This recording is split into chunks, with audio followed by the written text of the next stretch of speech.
Jai Sri Krishna ki jai.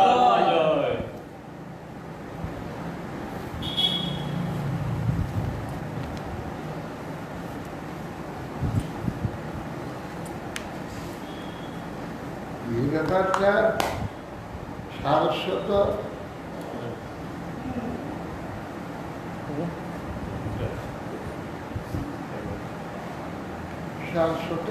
আগে বৈষ্ণব সঙ্গীত ব্যাপারটা নয়, সেই বিষয় আমাদের শাস্ত্রীয়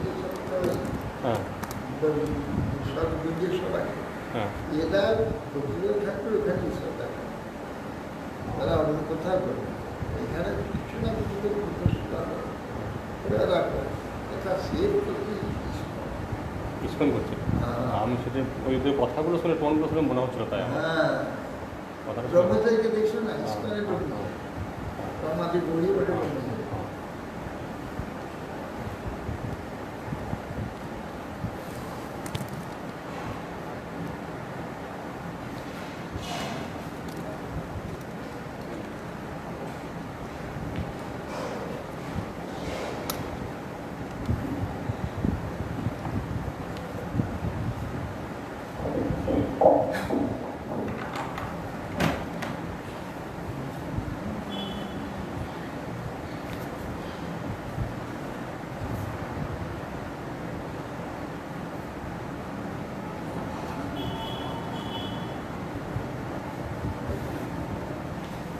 आज के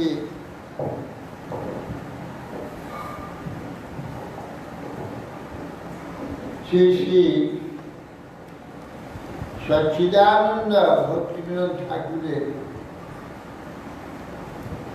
शुभ आविर्भाव तिथि।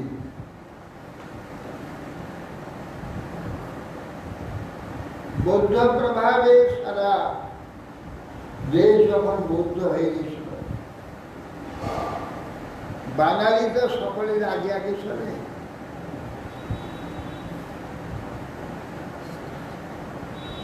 বিশ্ব যেটা কাল ভাববে বাঙালি আগে আর ভাবে, খারাপটাও ভাবে ভালোটাও ভাবে। এই জন্যে বাঙালির মধ্যে প্রায় ব্রাহ্মণ ছিল না, ওই চক্রবর্তী কিছু একটা অল্প স্বল্প কিছু ছিল লুকিয়ে লাকিয়ে, বেশিরভাগ সব বৌদ্ধ হয়ে গেছে। আদিসুর বলে একজন, কোন বংশেতে জানি না, তিনি রাজা হন বাংলা হয়ে। তার ইচ্ছা হলো যজ্ঞ করতে হলে যাজ্ঞিক ব্রাহ্মণ, ভালো ব্রাহ্মণ ছিল। বাংলাতে একটা ব্রাহ্মণ নেই, উড়িষ্যাতে ব্রাহ্মণ ছিল, তারও আধা ভাঙা আধা ভাঙা। তারা বাঙালির গায়ে গায়ে তো শুদ্ধ ছিল না। এই জন্য আদিসুর কনজ বাজারে কান্ন কুবছে, কনজ থেকে পাঁচজন ব্রাহ্মণ। কোথায় এটা? হ্যাঁ, কান্নাকুব্জটা কোথায়? কনজ কান্নকুব্জটা কুরুক্ষেত্র হরিদ্বারের ওই মাঝামাঝি।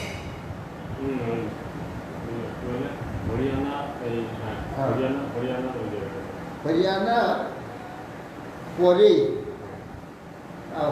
হরিদ্বার, ওইখানটা কান্নকুব্জ।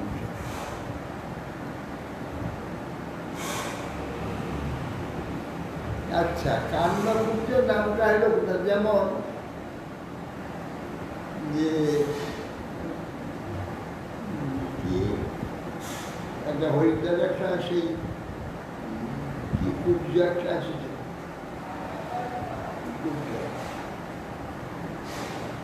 কুব্জাম্র ক্ষেত্র, কুব্জাম্র ক্ষেত্র আছে না, কুব্জাম্র ক্ষেত্র খুব পবিত্র জায়গা। ওখানে গঙ্গা এসে ভীষণ আমবাগান, ওখানে প্রচুর আমবাগান, ভিড়তে যেতে হবে। ওইখানে গঙ্গা কুব্জ হয়ে বেঁকে গেছে, এই যে ওইখানে কুব্জাম রেখেছে।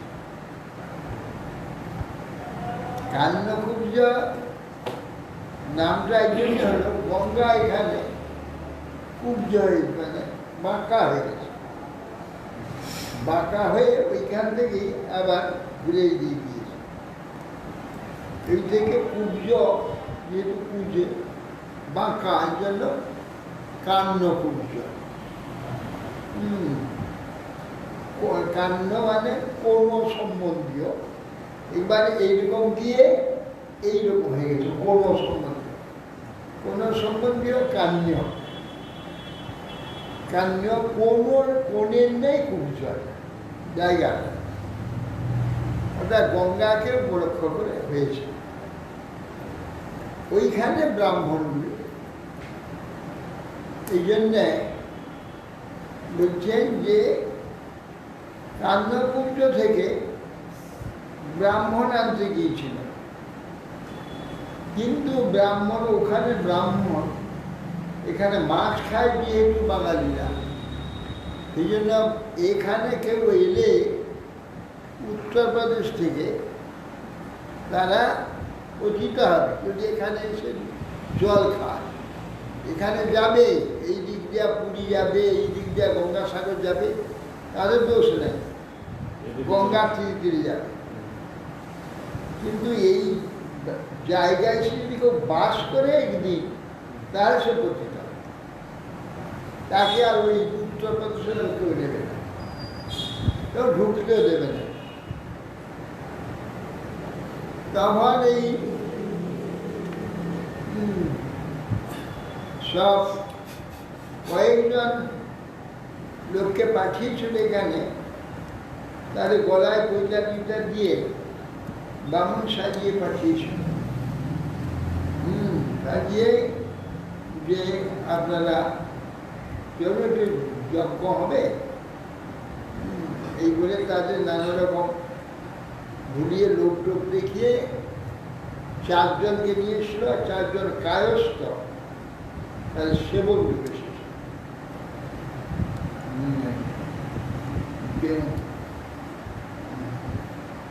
বসু, গুহ আর ঘোষ আর দুটো কি ঘোষ বোস গুহ ঘোষ ঘোষ গুহ মিত্র।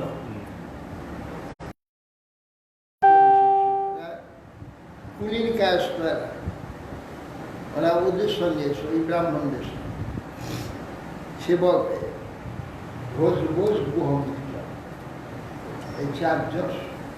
হ্যাঁ, কুলীন কায়স্থ, এরা চারজন এসছে। আচ্ছা, ঘোষ ঘোষ গুহ, সেই সময় ওদের সঙ্গে নাকি এই পুরুষোত্তম দত্ত এসেছিলেন।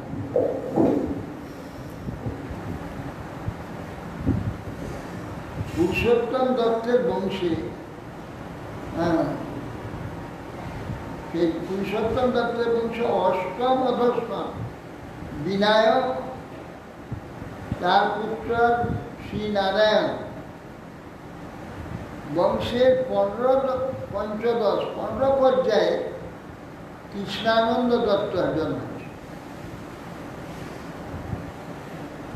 তার বংশ পরবর্তীকালে গোবিন্দ শরণ দত্ত এই বংশ হয়েছে, বহুদিন আগে কথা।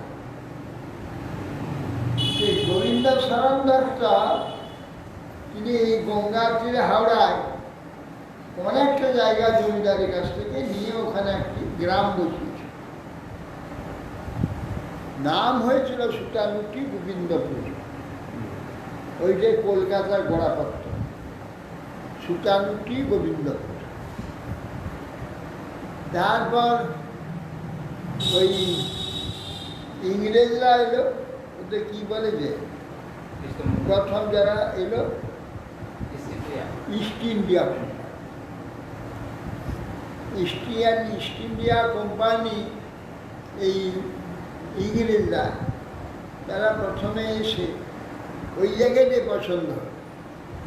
পছন্দ হওয়াতে তখন বললে গোবিন্দ শরণ দত্তকে বললেন যে আমাকে এই জায়গাটা ছেড়ে দেন, যেখানে এখন ফোর্ট উইলিয়ামাজি হয়েছে, ওই জায়গা ফোর্ট উইলিয়াম, ওইখানে সংস্থা মাটির নিচে সব বাংকার আছে, সংস্থা মিলিটারি আছে। ফোর্ট উইলিয়াম সবসময় মাটির নিচেই থাকে তারা, সব মাটির নিচে সবসময় থাকে। হ্যাঁ, বিরাট জায়গা মাটির নিচে, উপরে ঘর বাড়ি সব আছে, মাটির নিচে যে সংস্থা, আমার সমস্ত অস্ত্র শস্ত্র সব প্রচুর আছে। সেই ইস্ট ইন্ডিয়া কোম্পানি তখন যে নিয়ে ওই এঠে কি বলে ওই হাটখোলা যেটা, ওই কি বলে জায়গাটা মানে হদ ছিল, জলে দিয়েছিল হেদুয়া আছে, হ্রদ থেকে হেদোয়া হয়েছে। হেদুয়া, এই হেদুয়ার ওইখানে জায়গা নিয়ে ওইখানে হাটখোলা একটা নাম হয়েছে, হাটখোলা দত্তরা এখান থেকে উঠে গিয়ে হাটখোলায় গিয়ে বসবাস করেছে। তাদেরই অধস্থান গোবিন্দ শরণ দত্ত। এই গোবিন্দ শরণ দত্ত প্রেত শিলাতে সমস্ত সিঁড়ি করে দিয়েছে, যা প্রেত শিলা লেখা আছে গোবিন্দ শরণ দত্ত।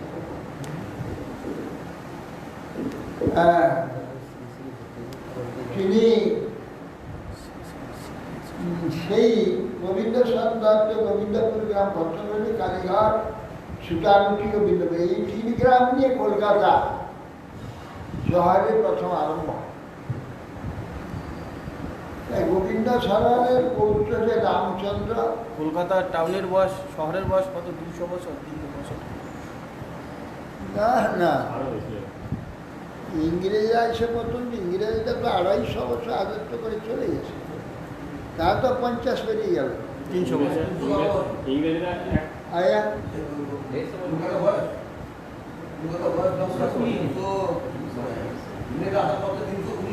না 300 পেরিয়ে গেছে। 190 বছর ইংরেজরা রাজত্ব করেছে, হ্যাঁ 190 বছর। তারপরে 47 সাল থেকে এখন 2020 এই সময়, তাহলে 190 এই 190 না, ওরা 250 বছর করেছে। 1757 সালে পলাশীর যুদ্ধ হয়েছিল। পলাশীর যুদ্ধ থেকে 2000 সালের গত কাছাকাছি গণতন্ত্রের সময় 300 বছর 190 বছর প্লাস এদিকে 20 বছর, 210, আর ওইদিকে হচ্ছে 53। 210 আর 53 আছে 200। না আরো বেশি। কারণ আমাদের বলছি বামফ্রন্টের সময় যুদ্ধ করে মুখ্যমন্ত্রী ছিলেন এই না সময় না, আমরা শুনেছি 250 বছর ইংরেজি 300 বছর মুক্তিযুদ্ধ হলো রে কলকাতা 300 বছর মুক্তিযুদ্ধ হলো আর ওদিন 300 বছর পূর্তি হয়ে আর গেছে। সেটা হচ্ছে আজ 19 সাল 320 অবৃত হবেই করে বিরোধী 320 কেন আমরা বেড়াবার শুনে আসছি যে ইংরেজিরা 250 বছর আছে।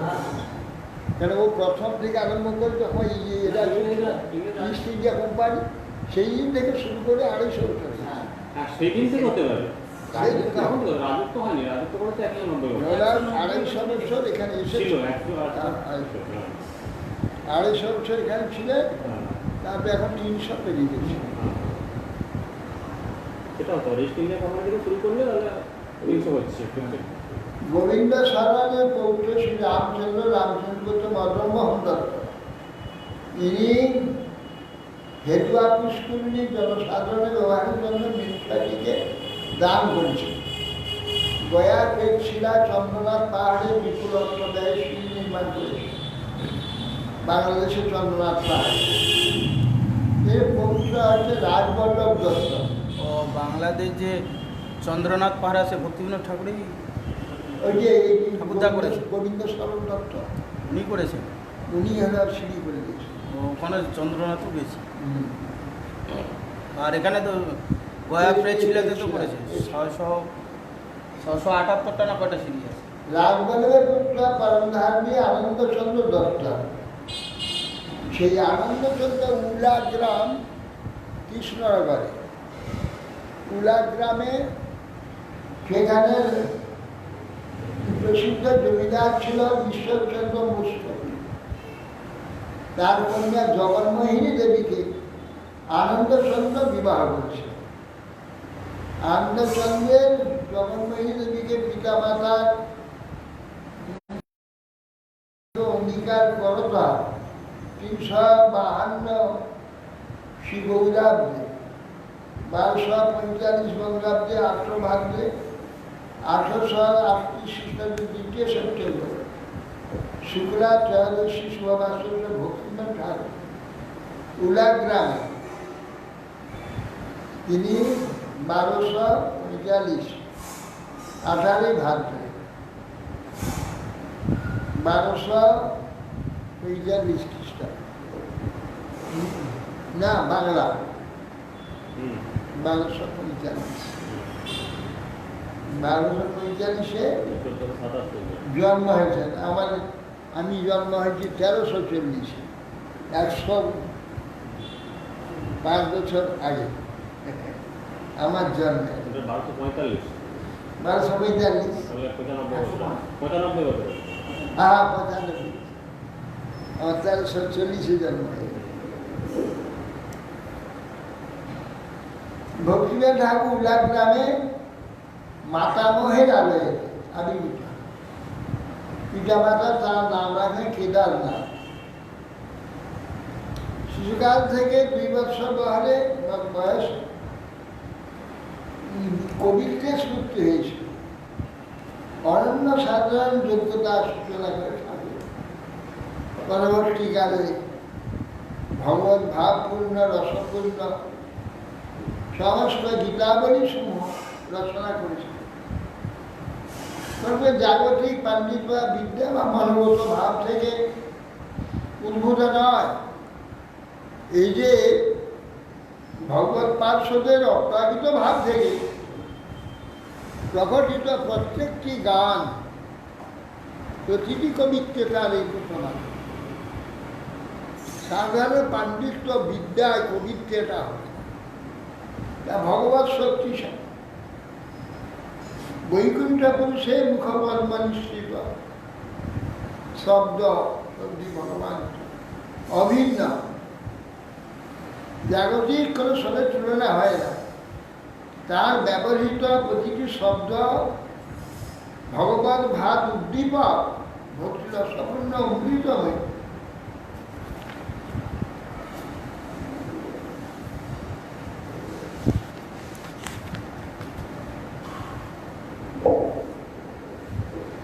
মাত্র 6 বছর বয়সে রামায়ণ মহাভারতের অভিযোগ তত্ত্ব ইতিহাস আয়ত্ত করে চিন্তা করে। সাধারণ মানুষ সম্ভব গ্রাহ্যই করবে না, খেলাধুলে মতো থাকবে। 5-7 বছর বয়স তো খেলাধুলে মতো থাকবে। এটি সাধারণ 6 বছরের শিশুর পক্ষে সম্ভব। রামায়ণ মহাভারতের শাস্ত্র ভগবত অভিন্ন, ভগবত কৃপা ব্যতীত পাণ্ডিতের দ্বারা এই সকল ভক্তিশাস্ত্র তাৎপর্য বোধের বিষয় হয়। এখন ইতিহাসে শাস্ত্রার্থ স্বয়ং প্রকটিত হয়েছে। শাস্ত্রের অভিব্যক্তি তথাকথিত পাণ্ডিতের দ্বারা ব্যাখ্যা, অর্থের মৌলিক পার্থক্য রয়েছে। অন্য লোক যা ব্যাখ্যা করবে, যারা পারমার্থী ব্যক্তি তাদের ব্যাখ্যা আলাদা, ও ব্যাখ্যার সঙ্গে মিলবে না।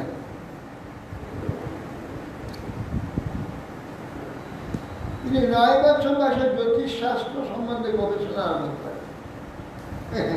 9 বছর বয়সে 9 বছর ছেলেরা কি করে, খেলে ধুলে বেড়ায়, এইসব তার থাকবে। ক্লাস 4 10 বছর বয়সে তার চিত্তে তত্ত্ববিজ্ঞান আরম্ভ হয়। তত্ত্বজ্ঞানে সর্বদা উদ্ভাসিত থাকলেও মনুষ্যজন্মের বৈশিষ্ট্য খাবার জন্য লীলার পান প্রাকট্য সাধন করে।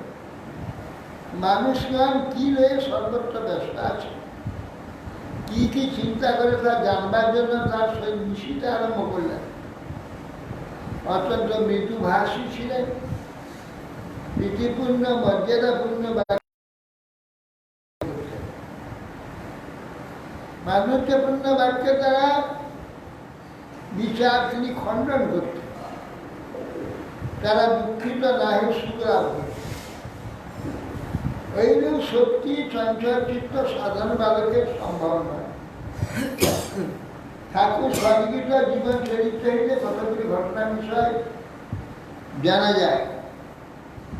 যার বাটিতে যে উৎসব হয় আমি দেখিতে যাই, নিজে লিখেছি। ব্রহ্মচারীর বাটিতে অনেক পূজা হয়, সেই বাটির বাইরে একটি ভালো মন্দির আছে, ভিতর দিকে বাগান ও হোমের স্থান। তান্ত্রিক মন্ত্রে ব্রহ্মচারীর উপাসনা মরার মাথার খুলি মুক্ত ছোট ছোট ঘরে থাকত। কেউ কেউ বলতো যে মুগ্ধ দুধ গঙ্গা জল দিলে মরার মাথা হাসতে। আমি মরার মাথা নামাইয়া উপরে চলে আছি, সব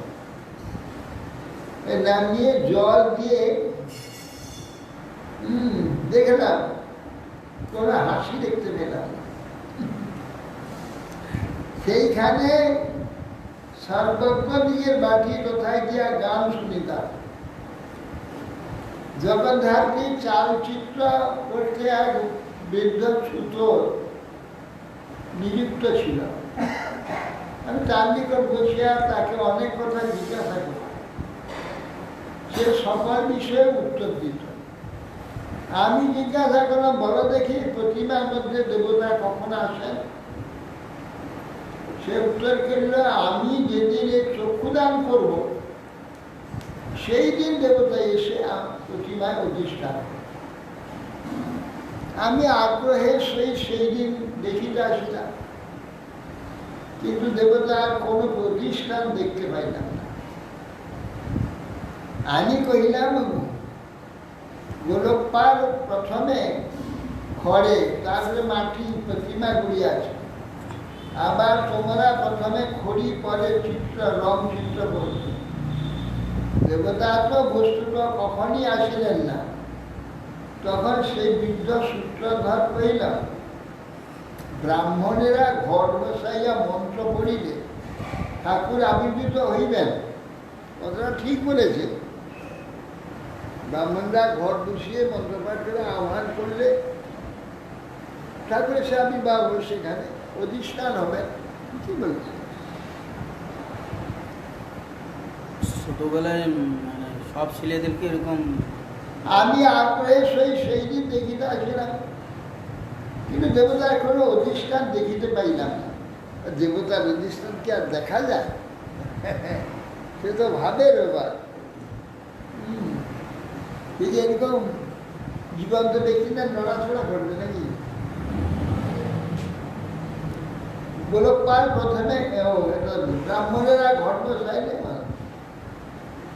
সেই বৃদ্ধ সূত্রকে বিজ্ঞ জেনে তার বাটি দিয়ে সব কথা জিজ্ঞাসা করে। সে তখন বলিল, এই প্রতিমা পূজায় আমার কিছু বিশ্বাস নেই। আমার বোধ হয় ব্রাহ্মণেরা জুয়া চুরি করিয়া এই ব্যবস্থা দ্বারা টাকা অর্জন করে। বৃদ্ধ বার্ধক্য সেই কথায় আমার বিশেষ প্রীতি হইল।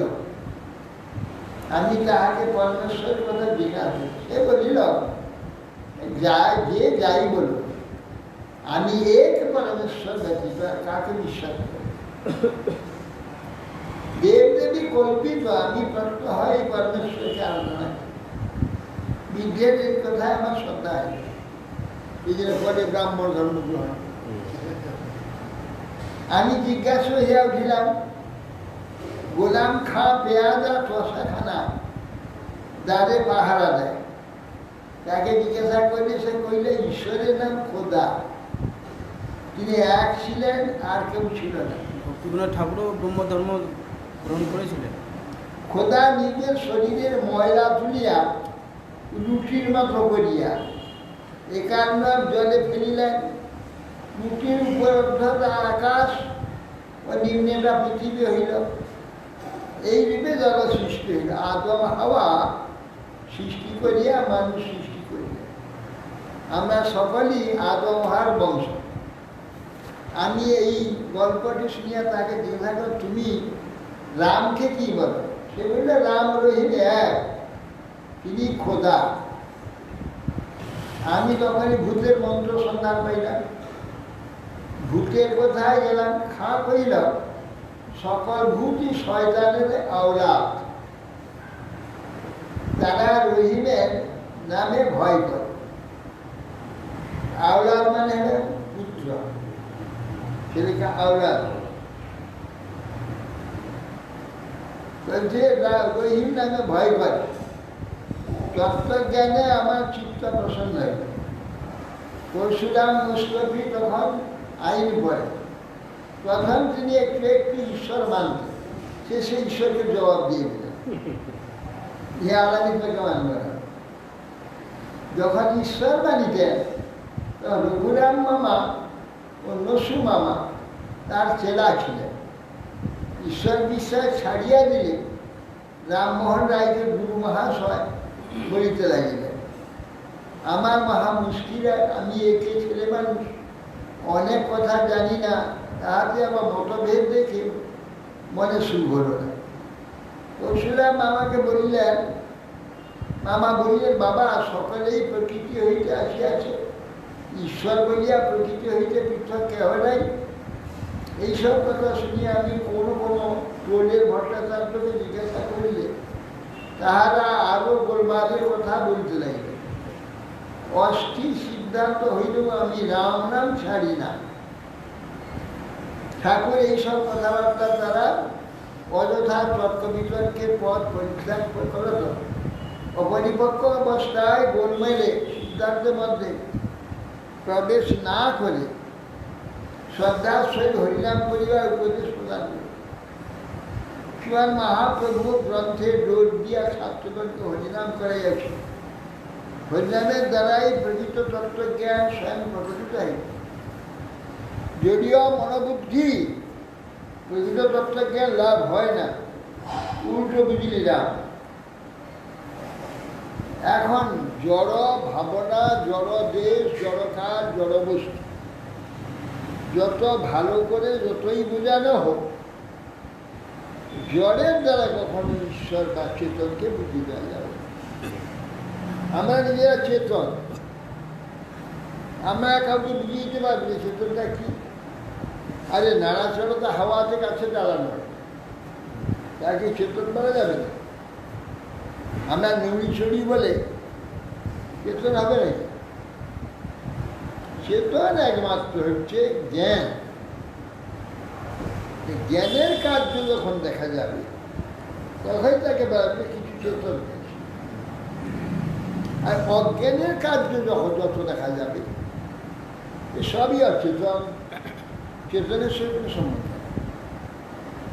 জগতের সমস্ত বস্তু করবে কামড়াকামড়ি, মারামারি, কাটাকাটি, এগুলো সব জড়ের কার্য। এর সঙ্গে চেতনের কোনো সম্বন্ধ নেই, জড় কার্য এইসব। অতএব সেই জন্যে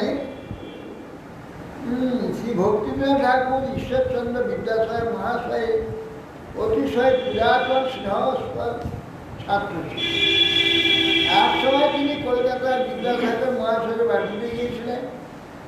কারণ বিদ্যাসাগর মহাশয় তাহাকে এইরূপ বলিয়াছিলেন, ঈশ্বরকে যখন আমরা দেখি নাই তখন তাহার আলোচনা না করাই ভালো। ঠাকুর ছাত্র হইলেও সত্য কথা বলিতে ছাড়িতেন না।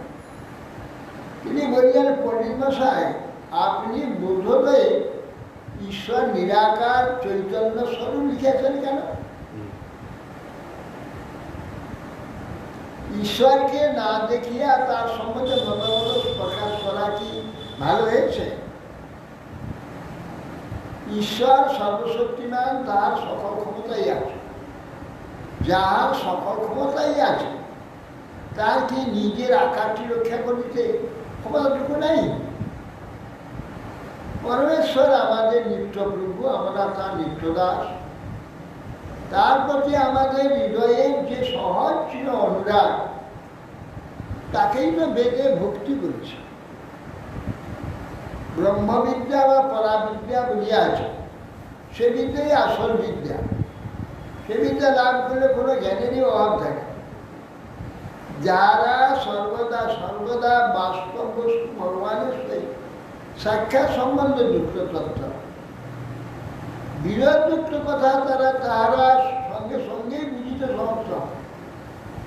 গ্রন্থ অধ্যায়ন জনিত বিদ্যা ও স্বতঃসিদ্ধ বস্তুর আবির্ভাব জনিত জ্ঞান সম্পূর্ণ পৃথক। এইগুলো প্রত্যক্ষ অনুভবযোগ্য। কথায় এগুলো বুঝে দেওয়া যাবে না। সে নিজে যতক্ষণ না অনুভব ততক্ষণ সে বুঝতে পারে। বুঝিয়ে দিলে কি বুঝবে সে? বুঝিয়ে দিলে তো বুঝবে না। যেমন আমি এসে জগন্নাথকে দেখলাম, কি বিশ্রী রূপ দেখতে, ভয়ে তখন ছুটে পেলে। তখন এরা ভাবছি কি হলো মহারাজা, একবার ঘুরিয়েছে পালিয়ে, আমি একবার তোমরা 4 বার ঘুরে দিতে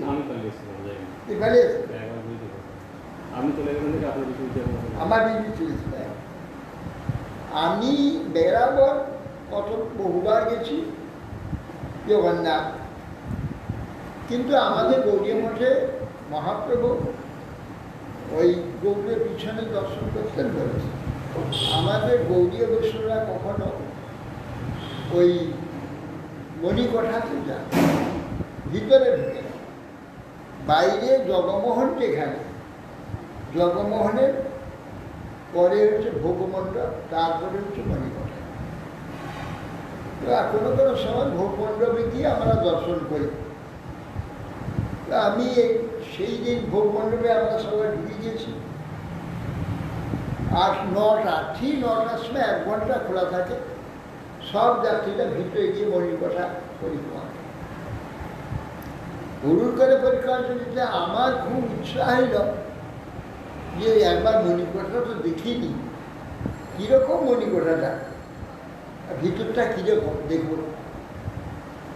দেখে ঝুঁ চলে গেছে, কখনো যায়নি, বহুবার গিয়েছে। জানি যে আমাদের যেতে নাই, গৌরীরা যায় না। সেদিন দুর্বুদ্ধি হইল, এরা সবাই ঢুকে যাচ্ছে যখন আমিও ঢুকে গেলাম। পিছনটা ঘুরে অন্ধকার, পিছন দিয়ে ঘুরে গেল, সামনে এসে যখন তাকাই জগন্নাথ একবারে বিশ্রী রূপে, আর তাকানো যায় না। আমি একটু হলো ভয়ে ছুটতে একদম ঘুরে ছুটে, যে উপরে এই দরজার ফ্ল্যাট, দরজাতে সিঁড়ি আছে তো, দরজা করে ফিরে দাঁড়াই যেইছে সেই যেমন জগন্নাথ ভগবান জগন্নাথ বলছেন, বেটা এতদিন আসনি গৌরব করে, আজকে গৌরব ছেড়ে দিয়ে বেশি করে ভালো করে দেখতে এসেছিল, দেখা ভালো করে। এমন বিশ্রীরূপ হয়ে গেছে না, তাকানো যায়। এই তো টক করবে উবের দেখেছি। এইটা বুঝালেন যে তুমি যে গৌরব করে এতদিনে আসনি, ভিতরে ঢুকলে কি কি খারাপ দেখছেন, ঠিক তো দেখছেন।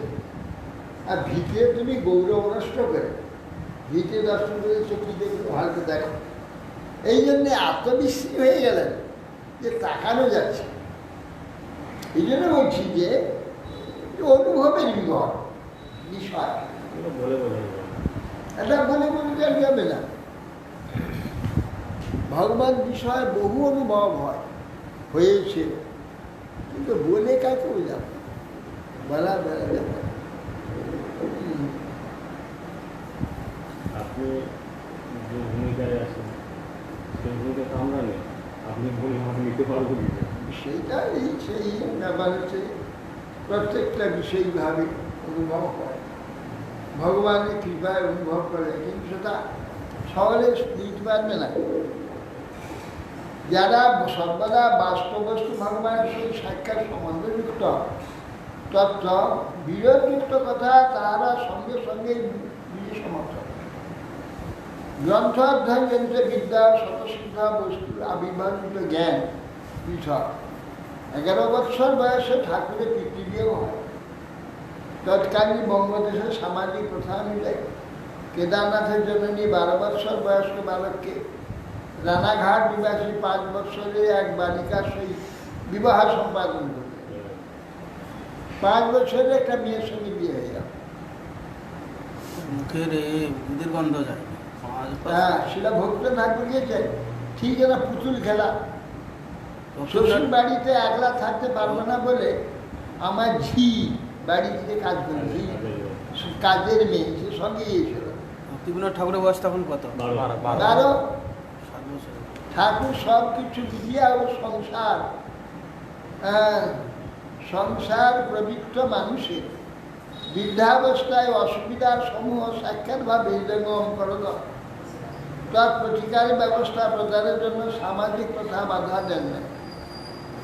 কি অধ্যয়নে ঠাকুর 6 বৎসর বয়স বিদ্যা বাচস্পতি টলে যাইয়া সংস্কৃত পাঠ সমান করিতেন। ঈশ্বরচন্দ্র মুস্তফী মহাশয় ঠাকুরের 7 বছর বয়সে কৃষ্ণনগর কলেজে শিক্ষার জন্য প্রেরণ করেছিলেন।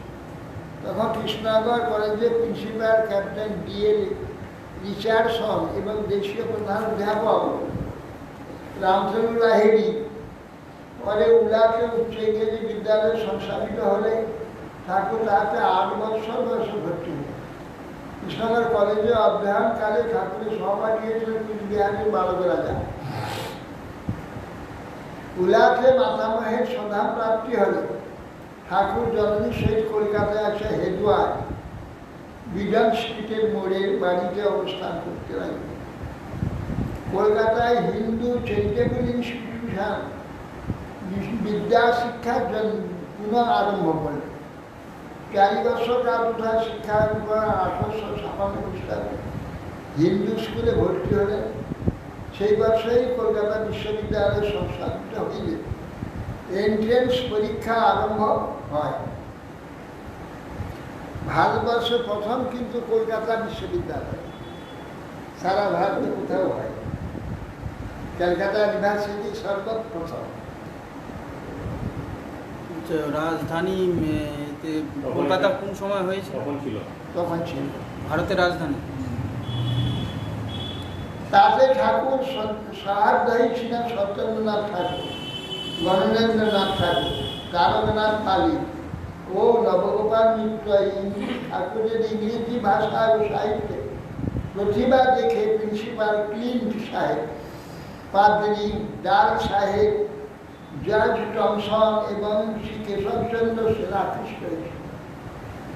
1856 খ্রিস্টাব্দে শেষ ভাগে ঠাকুরের ইংরেজি ভাষায় লিখিত পেরিয়াট আর কাব্য শিক্ষিত ব্যক্তিগণ কর্তৃক সমাদিত হয়েছিল। ঠাকুরের রচিত ইংরাজি কবিতা সমূহ লাইব্রেরি গেজেট পত্রিকা প্রকাশিত হয়। ব্রিটিশ ইন্ডিয়ান সোসাইটিতে ঠাকুরের তত্ত্বজ্ঞানগর্ভ বক্তৃতা শুনে সকল বিস্মিত হয়েছিল। ঠাকুর ব্রাহ্ম ধর্ম, খ্রিস্ট ধর্ম, বাইবেল, কোরআনাদি সমস্ত গ্রন্থ ধর্মগ্রন্থই বিচার থাকায় তিনি ব্রাহ্ম ধর্ম অপেক্ষা উহার শ্রেষ্ঠত্ব অনুভব করেছেন। সিপাহী বিদ্রোহের সংকট সময়কালে তিনি প্রচারে পরিচিত হয়ে নানা দেশ পর্যটন করেছেন। 1858 খ্রিস্টাব্দে ঠাকুর গৌড়দেশ থেকে নীলাচল যাত্রা করেন। পথে জাজবেরের নিকটবর্তী ছুটি গোবিন্দপুর আমার পিতামহের সহিত তাহার সাক্ষাৎ। গোবিন্দ শরণ দত্ত ওইখানে ছিলেন। বাঘ সিদ্ধ পুরুষ পিতামহ না ছুটি গোবিন্দপুর, ওটা রাজবল্লভ দত্ত পিতামহ। রাজবল্লভ দত্ত ঠাকুর বড়, তিনি ওনাকে দেখে বললেন তুই বড় বৈষ্ণব হবে। এই প্রকার ভবিষ্যৎবাণী করার সঙ্গে সঙ্গে তার ব্রহ্মতার ভিন্ন হয়ে প্রাণ বিযুক্ত হয়। তিনি কটক থেকে পদব্রজে যাত্রা করে চন্দন যাত্রাকালে শ্রীপুরীতে জগন্নাথ দেবের পাদপদ্মে পৌঁছান। কতিপয় দিবস তথায় অবস্থান করে তিনি কটক, ভদ্রক, মেদিনীপুর প্রভৃতি স্থানে গিয়ে কলকাতায় ফিরে আসেন। ঈশ্বরচন্দ্র বিদ্যাসাগর মহোদয় ইচ্ছানুক্রমে ঠাকুর কটক সরকারি উচ্চ বিদ্যালয়ের শিক্ষকতা ও ভদ্রক সরকারি উচ্চ বিদ্যালয়ের প্রথম শিক্ষকতার পদ স্বীকার করেন। সে সময় ঠাকুরের রচিত মঠ অফ উড়িষ্যা নামক উড়িষ্যা মঠসমূহের তথ্যপূর্ণ একটি পুস্তিকা প্রকাশিত হয়। স্যার উইলিয়াম হান্টার উড়িষ্যা পুস্তকে ঠাকুরের মাদার অফ উড়িষ্যা পুস্তকে বহু কথা হবে না হবে না। হ্যাঁ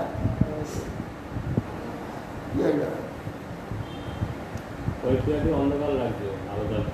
ঠাকুর শ্রী চৈতন্য গীতা নামক একটি গীত গ্রন্থ লিখিয়া তাহাকে নিজের সচ্চিদানন্দ প্রেমালঙ্কার রূপে পরিচয় প্রদান করেছিলেন। 4 সহায়ক শ্রী গৌরাব্দে গৌরীয় গোস্বামী সংঘ কর্তৃক ঠাকুর ভক্তি বিনোদ এই নামে ভূষিত হন। তারপর হইতে কেদারনাথ শ্রী সচ্চিদানন্দ ভক্তি বিনোদ ঠাকুর নামে প্রসিদ্ধ লাভ করেন। মেদিনীপুর স্কুলেতে শিক্ষকতার কার্য করেছিলেন। মেদিনীপুরের সাহিত্য সভায় ঠাকুরের ধর্মতত্ত্ব সম্বন্ধে অতি সহায় জ্ঞানগর্ভ বক্তৃতা শুনে ব্রাহ্ম ধর্মাবলম্বী রাজনারায়ণ বসু চমৎকৃত হয়েছে। ঠাকুরের প্রথম পত্নী অন্তর্ধান করলে মেদিনীপুরের থাকালে জগপুরে তিনি ভগবতী দেবীকে পত্নীরূপে গ্রহণ করেন। ঠাকুর প্রচার ভ্রমণে মেদিনীপুর হইতে বর্ধমান আসিয়াছিলেন। বর্ধমান থাকালে তিনি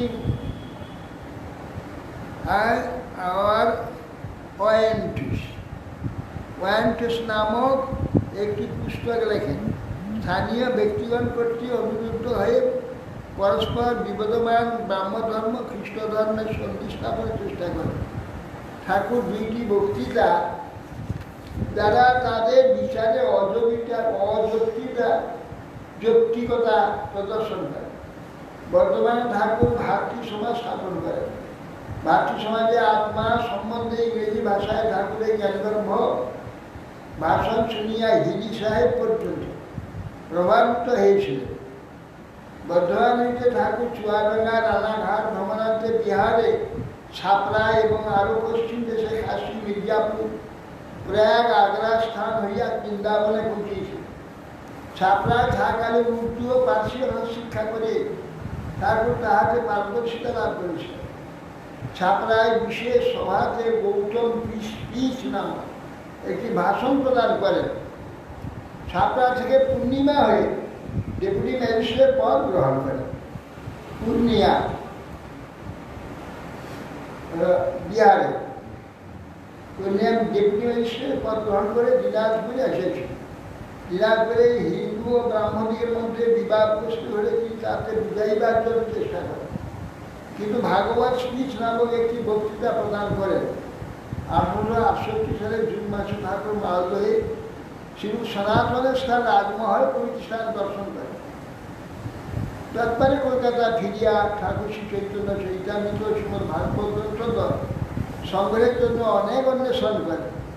অনেক কষ্টের পর বটতলায় মুদ্রিত গ্রন্থদ্বয় সংগৃহীত হয়। উক্ত গ্রন্থদ্বয় লইয়া ঠাকুর পুরুষোত্তম ধামে পৌঁছান।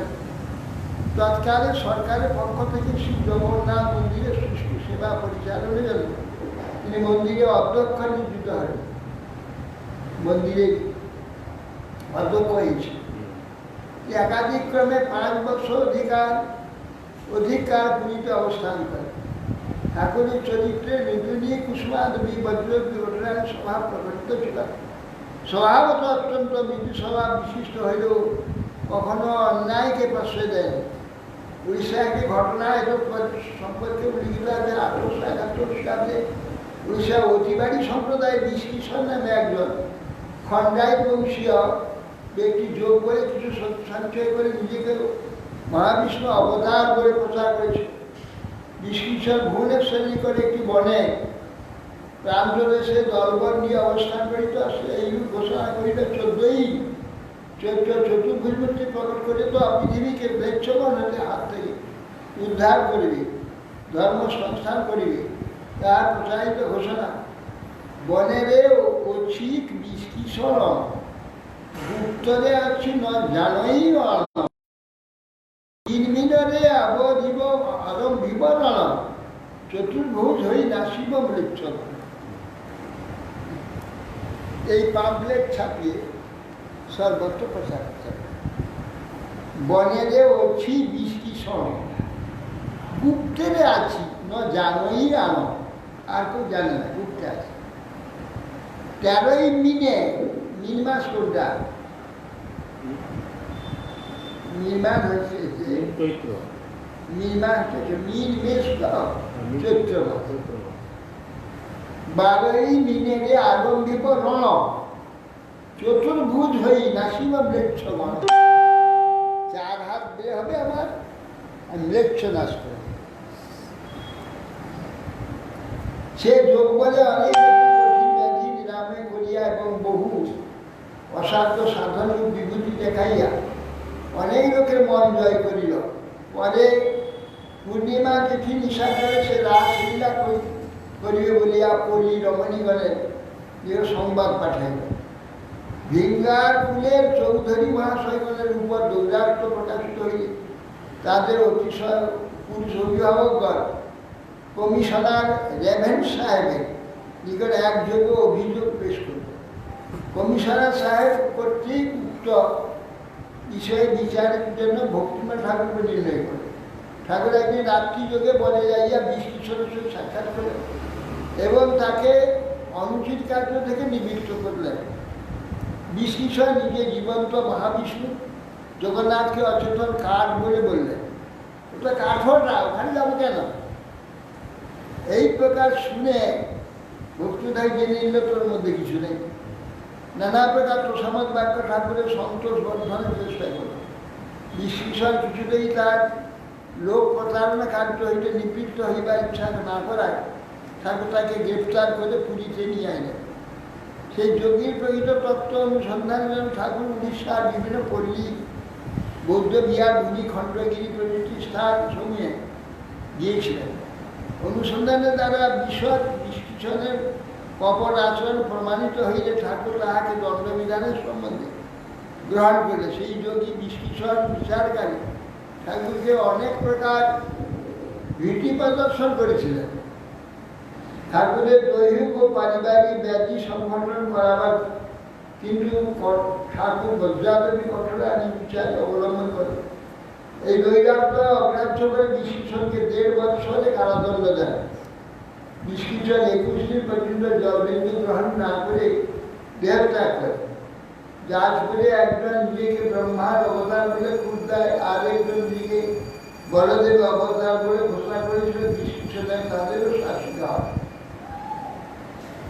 ঠাকুর পুরীতে অবস্থানকালে 1869 থেকে 1874 সালে কৃষ্ণ দ্বৈপায়ন বেদব্যাস মুনি রচিত শ্রীমদ্ ভাগবত, শিলা জীব গোস্বামী রচিত সন্দর্ভ, শিলা বলদেব বিদ্যাভূষণ বেদান্তের গোবিন্দ ভাষ্য, সিদ্ধান্ত রত্ন প্রমেয় রত্নাবলী, অন্যান্য গ্রন্থ শিলা জীব গোস্বামী রচিত ভক্তি প্রশান্ত সিন্ধু বিশেষভাবে আলোচনা অধ্যয়নীরা রূপ আদর্শ প্রদর্শনের দ্বারা নিঃশ্বাসার্থীর পক্ষে শুদ্ধ ভক্তি সিদ্ধান্ত সম্বন্ধে এইসব গ্রন্থ অনুষ্ঠান আবশ্যকতা বিষয়ে শিক্ষা প্রদান করে।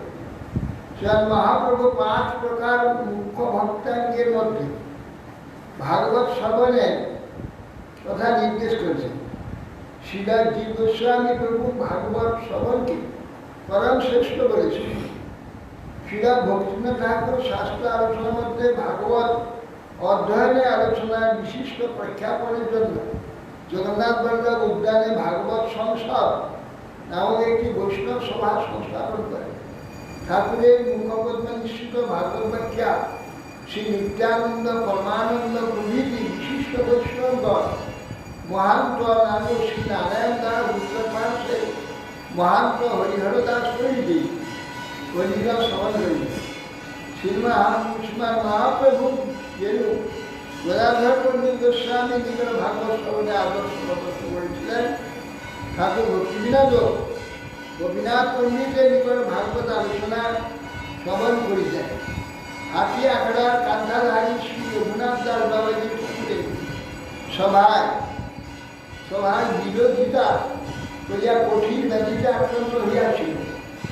পরে শ্রী জগন্নাথ দেবের দ্বারা স্বপ্নাদিষ্ট হয় ঠাকুরের নিকট ক্ষমা প্রার্থনা করিয়া উত্তর ব্যাধি হইতে মুক্ত হওয়া।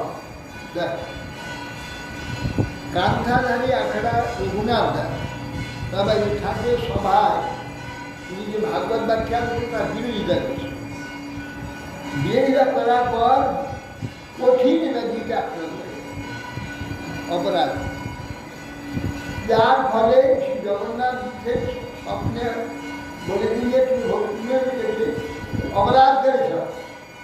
সমাদিষ্ট হয়ে ঠাকুরের ক্ষমা প্রার্থনা করে ব্যাধি থেকে মুক্ত হয়েছে।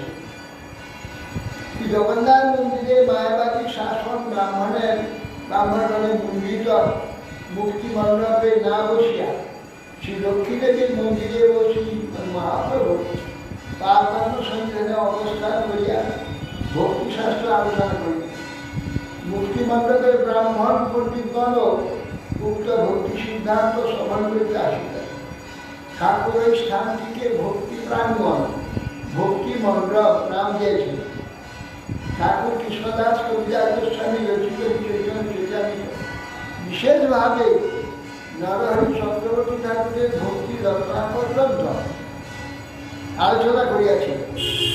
ঠাকুর দয়ানন্দ চৈতন্যমঙ্গল প্রামাণিক গ্রন্থকে স্বীকার করেন না। পুরীতে শ্রী সিদ্ধান্ত বৈষ্ণব শ্রী স্বরূপ দাস, শ্রী সিদ্ধা বৈষ্ণব স্বরূপ দাস বাবাজি মহারাজের সহিত ধর্মতত্ত্ব বিষয়ে তিনি আলোচনা করেছেন। ঠাকুর পুরীতে অবস্থানকালে দত্তকৌস্তব নামক গ্রন্থ লিখেছিলেন এবং শ্রীকৃষ্ণ সঙ্গীতার অনেক শ্লোক সেই সমালোচনা করেছে। পুরী আর্ধ পরিবার গ্র্যান্ড রোডে পার্শ্ববর্তী দক্ষিণ পার্শ্বে মঠের জমি ইজারা লইয়া গৃহ নির্মাণ করিয়াছিল। উক্ত গৃহে ছিল ভক্তিনাথ ঠাকুর অবস্থান করিতেন। স্থানটি জগন্নাথ মন্দিরের নিকটে নারায়ণ সাঁতার সংলগ্ন। 1874 খ্রিস্টাব্দে 1785 শকাব্দ 1280 বঙ্গাব্দ 25 মার্চ 6 ফেব্রুয়ারি শুক্রবার মাঘী কৃষ্ণ পঞ্চমী তিথিতে অপরাহ্নে 3.5 ঘটিকার পর ঠাকুরের হরিবিক্রম মুখরিত উক্ত বাসভবনে শ্রী ভগবতী দেবীর পরে এক জ্যোতিষ দিব্যকান্তি শিশু আবির্ভাব হয়। শিশু আবির্ভাবের পর শিশুর গাছকে স্বাভাবিক মহাপ্রভুপাদে আবির্ভাব। এটা 1280 বঙ্গাব্দ 25 মার্চ আমাদের ব্যাস পূজা হয়। 6 ফেব্রুয়ারি শুক্রবার কৃষ্ণ পঞ্চমী তিথিতে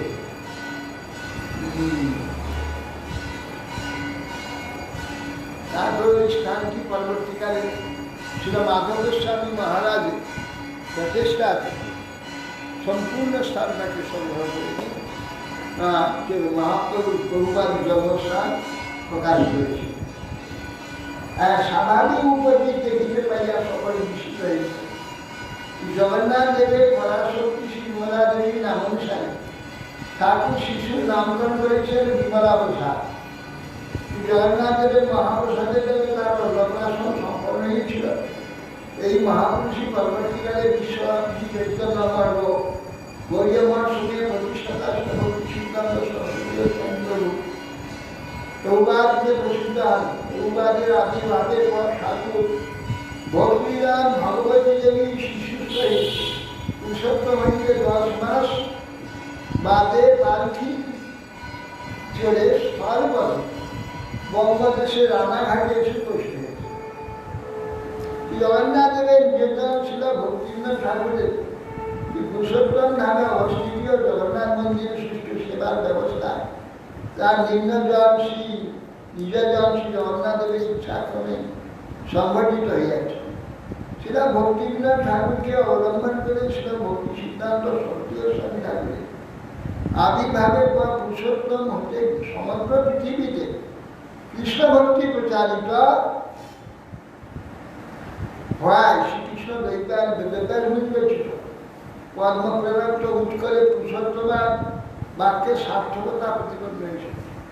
শ্রীমদ ভাগবত লেখা আছে সম্প্রদায় বিহীনাজ মন্ত্রাস্তে বিফলামতা অত কলু 1930 প্রকাশ চত্বারো সম্প্রদায় অথ কলু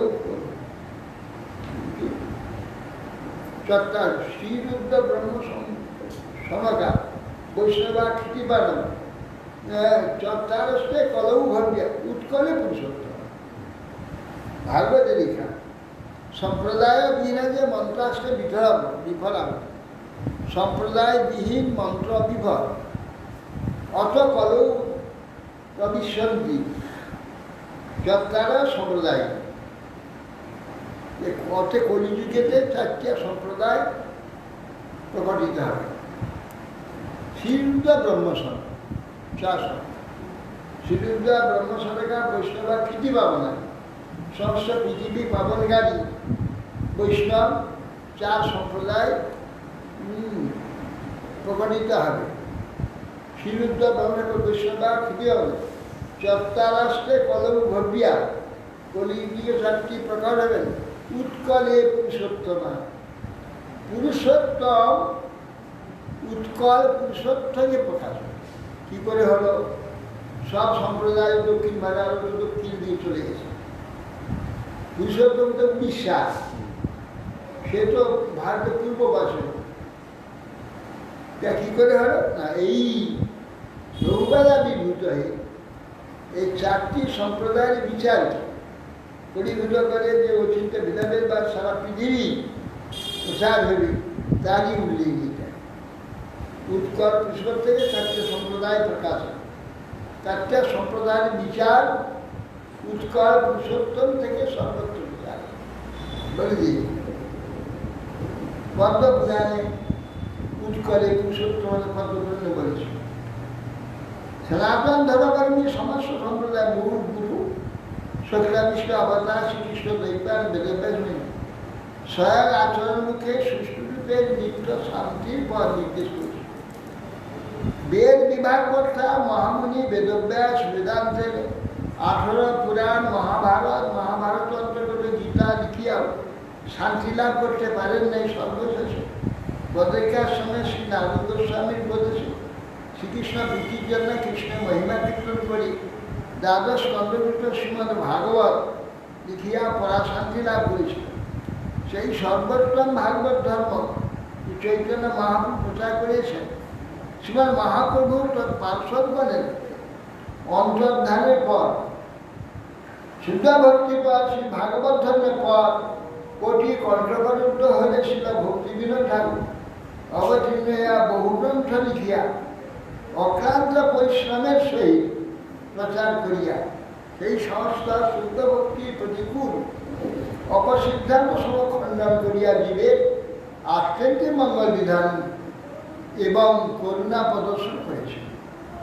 তার অসমর্থ বলতে হবে, কৃষ্ণ শক্তি ব্যতীত কৃষ্ণ ভক্তি হয় না। সাক্ষাৎ গৌরপার্শ্ব কৃষ্ণ পার্শ্ব ব্যতীত এরূপ অদ্ভুত শক্তি প্রাকট্য সম্ভব নয়। এরকম অদ্ভুত শক্তি কারো হবে। তিনি বাধ্যতা গারস্থ লীলায় সরকারের শাসন বিভাগের দায়িত্বশীল কার্যে নিযুক্ত থাকলেও কি করে বিভিন্ন ভাষায় শতাধিক গ্রন্থ লিখেছেন এবং প্রচার করেছেন, ইহাও বিশ্বের বিষয়। তার লেখনী প্রতিটি শব্দেই শাস্ত্র অদক্ষত ভগবত ভাগবত উদ্দীপক। জাগতিক অসাধারণ পাণ্ডিত্যের পক্ষেও এরূপ লিখন সম্ভব নয়। তার কোনো লেখাটাই কষ্টকল্পিত নয়, সবটা শত সিদ্ধ স্বাভাবিক। গ্রন্থ লিখিয়া স্থায়ীভাবে সর্বজীবের প্রতি করুণা প্রদর্শন করেছে। পরমারাধ্য শিল গুরুদেব শ্রী নিত্য লীলা পরিষ্ঠ 108 শিল ভক্তিদেব মাধব গোস্বামী মহারাজ তাঁর শিষ্যবর্গের সহিত এইরূপ বলিতেন, তোমাদের আর কিছুই করিতে হইবে না, কেবলমাত্র ভক্তিবিনোদ ঠাকুরের গ্রন্থসমূহ বিভিন্ন ভাষায় অনুবাদ করিয়া প্রচার করিতে পারিলেই জগদিগে সর্বোত্তম কল্যাণ সাহিত্য হইবে। বস্তুত গৌড়ীয় মঠে দৈনন্দিন কৃষ্ণ ভজনের সমস্ত কীর্তনসমূহ শিল ভক্তিবিনোদ ঠাকুরের প্রদত্ত, শিল ভক্তিবিনোদ ঠাকুরের রচিত গ্রন্থাবলী হচ্ছে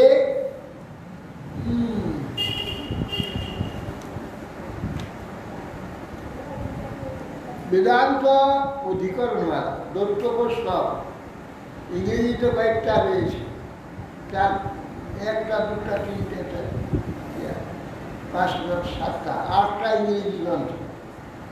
বেদান্ত কিরণমালা, দস্তপুস্তক, দত্তবংশমালা, বৌদ্ধ বিজয় কাব্য, শ্রীকৃষ্ণ সংহিতা, কল্যাণ কর্মচরী, সজ্জন্তশ্রেণী,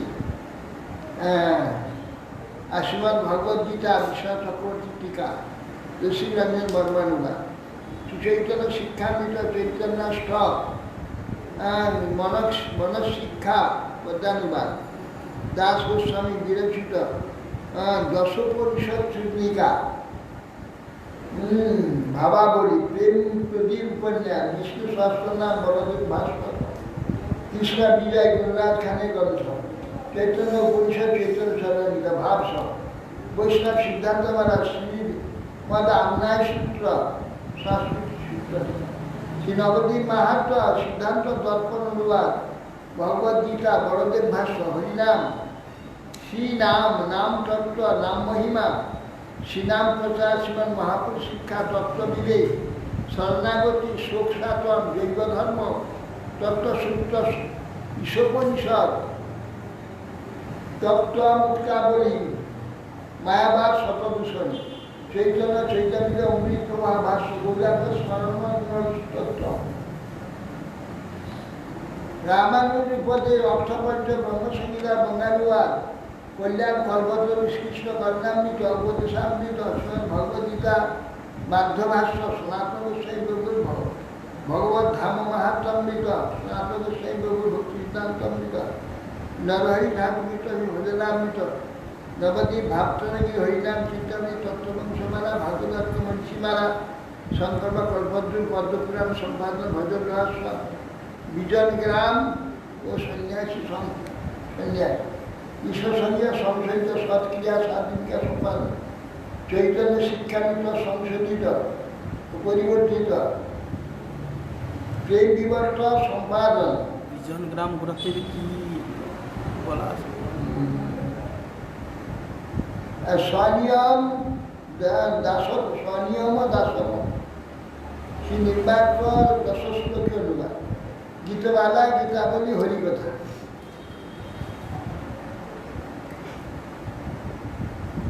হরে কৃষ্ণ। আজ শ্রী ভক্তিনারায়ণ ঠাকুর তিনি আমাদের প্রতি প্রসন্ন।